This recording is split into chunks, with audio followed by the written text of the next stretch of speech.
Olá, cafezeiros e cafezeiras! Tudo bem com vocês? E hoje nós estamos aqui nesse café maravilhoso localizado no bairro Bigorrilho, chamado Mary Ann, na cidade de Curitiba.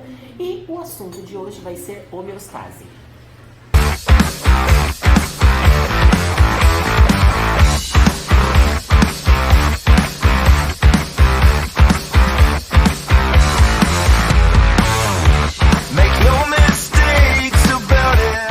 Então, pessoal, homeostase. Cara, quando nós usamos esse termo, né, homeostase, o que ele quer dizer em si com relação ao nosso organismo? A homeostase ela é nada mais nada menos do que o equilíbrio do nosso corpo. Seria o nosso meio interno tentando se adaptar às reações externas. As pessoas que possuem algum tipo de doença, né? Quando eu falo, por exemplo, de uma hipertensão. A nossa pressão, ela tende a ser 12/8, né? Que seria considerada uma normal. Então, uma pessoa que tem a pressão alta, ela não teria esse equilíbrio homeostático do organismo dela, ou como funciona? No caso, quando uma pessoa ela tem uma doença crônica, ela se adapta àquela doença. Mesmo a doença fazendo mal, né? Ocorre esse mecanismo aí de equilíbrio. Então, uma pessoa que já é hipertensa, quando ela tem um pico hipertensivo, ela não sente tanto, apesar de ser uma doença silenciosa, não sente tanto quanto uma pessoa que não é hipertensa.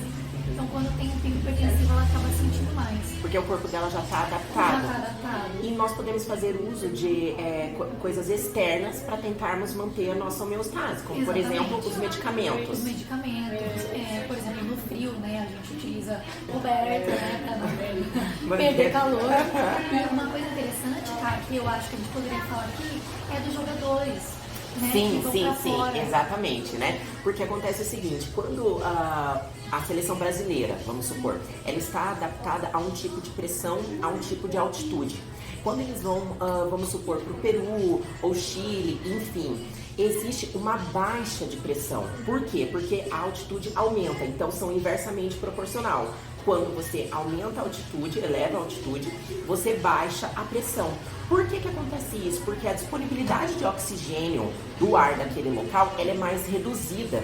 Então, o corpo desses jogadores, eles tendem a produzir mais glóbulos vermelhos. De ar também, exatamente. Aí eles têm aquela sensação que muita gente chama de soroche, né?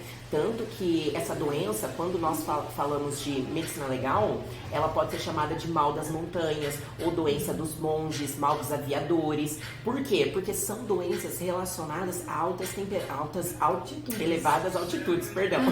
elevadas altitudes, tá? Então esses jogadores, eles precisam ir um tempo antes da partida de futebol para eles conseguirem se aclimatar.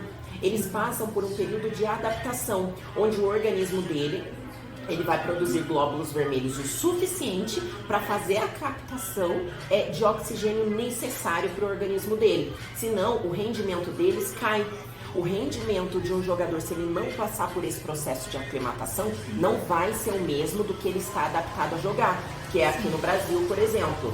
Tá? E ele precisa, em média, de 7 a 8 dias para produzir novas hemácias, que seriam aí as células que vão carregar a hemoglobina, que carrega oxigênio. Exatamente. E esse oxigênio, através das hemácias, ele é distribuído por todo o corpo. Por isso que se faz extremamente necessário. E detalhe, esse processo de aclimatação, muitas vezes, ele é utilizado também por montanhistas, quando vão fazer subir montanhas muito altas, no Everest, que vocês podem ver, exato, né? E da mesma forma acontece para mergulhadores, né? Os mergulhadores, o que acontece? No fundo do mar a pressão sobe, já é o contrário, tá? Então no fundo do mar a pressão sobe. Então, quanto mais profundo eles mergulham, eles não podem retornar de uma vez para a superfície. Eles têm que ir retornando aos poucos e ir passando por esse processo de aclimatação. Para vocês terem uma ideia de como isso é uma coisa séria, a gente tem doenças relacionadas a isso. Exato. Inclusive pode ter os êmbolos gasosos e a pessoa realmente ter até uma parada cardíaca, porque isso pode ir para o pulmão, enfim. E que é isso, Acho que é isso, pessoal. Acho que vocês conseguiram entender. Então, como é que funciona a homeostase, né? Que seria uma adaptação do nosso organismo para tentar manter temperatura, pressão, pH, tudo em perfeita harmonia. E nós conseguimos, então, ter essa conexão, essa adaptação ao meio externo ao qual estamos inseridos. Muito legal, gente. Eu espero que vocês tenham gostado. Não se esqueçam de se inscrever no canal, curtir e compartilhar. Até o próximo café. Tchau, Tchau, tchau. tchau.